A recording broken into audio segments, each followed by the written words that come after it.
তো গাইস আজকের ভিডিওতে আমি আপনাদেরকে দেখাবো যে কিভাবে আপনারা আপনাদের ইনস্টাগ্রাম থেকে আপনাদের ফেসবুক অ্যাকাউন্ট ডিলিট করবেন। ঠিক আছে, তো আপনাদের কিন্তু কোনো পাসওয়ার্ড লাগবে না, একদম ফ্রি। আপনি কিন্তু আপনাদের ইনস্টাগ্রাম থেকে আপনাদের ফেসবুক অ্যাকাউন্ট ডিলিট করতে পারবেন। তো কিভাবে করবেন, তো চলেন মোবাইল স্ক্রিনে দেখিয়ে দিই। তো চলে আসলাম আমি আমার মোবাইল স্ক্রিনে। আসার পর আপনি চলে আসবেন ইনস্টাগ্রামে আসার পর নিচে আপনাদের প্রোফাইলে ক্লিক করবেন। প্রোফাইলে ক্লিক করার পর উপরে থ্রি ডটে ক্লিক করবেন।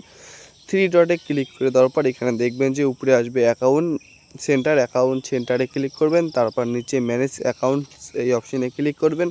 তারপর এখানে নতুন একটি ইন্টারফেস চলে আসবে। ঠিক আছে, তারপর উপরে এখানে দেখবেন যে আপনাদের ফেসবুক অ্যাকাউন্ট ডিলিট করব, তার জন্য ফেসবুকের ম্যানেজ অপশানে ক্লিক করব। ফেসবুকের ম্যানেজ অপশানে ক্লিক করে দেওয়ার পর উপরের যে অপশানটি আছে, ঠিক আছে, মুভ আউট অফ দি, এই অপশানটিতে আপনারা ক্লিক করবেন। এই অপশানে ক্লিক করে দেওয়ার পর উপরের মুভ অ্যাকাউন্টে ক্লিক করবেন। মুভ অ্যাকাউন্টে ক্লিক করে দেওয়ার পর নিচে কন্টিনিউ অপশানে ক্লিক করবেন। কন্টিনিউ অপশানে ক্লিক করে দেওয়ার পর ইয়েস অপশানে ক্লিক করবেন। ইয়েস অপশানে ক্লিক করে দিলে আপনাদের ইনস্টাগ্রাম থেকে ফেসবুক ডিলিট হয়ে যাবে।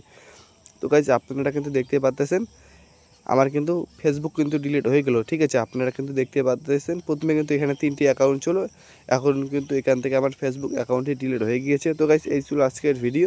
তো ভিডিওটা দেখে যদি আপনাদেরকে ভালো লাগে প্লিজ লাইক করবেন, আর নেক্সট ভিডিও কী বিষয় চান কমেন্টে জানাবেন।